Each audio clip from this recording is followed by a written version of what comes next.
गेल्या 2 वर्षांपासून ज्या सुनावणीकडे अवघ्या राज्याचं लक्ष लागलं होतं ती शिवसेनेच्या पक्ष आणि चिन्हाबाबतची सुनावणी आज पार पडणार होती।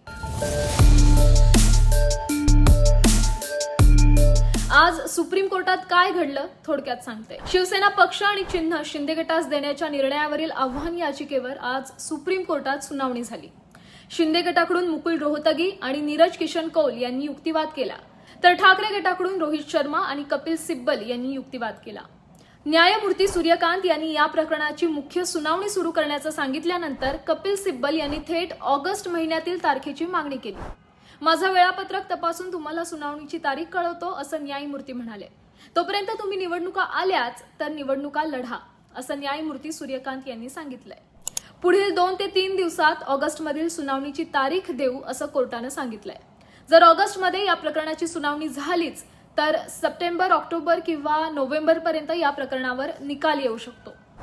तुर्तास तरी ऑगस्टमधल्या तारखेची प्रतीक्षा आहे।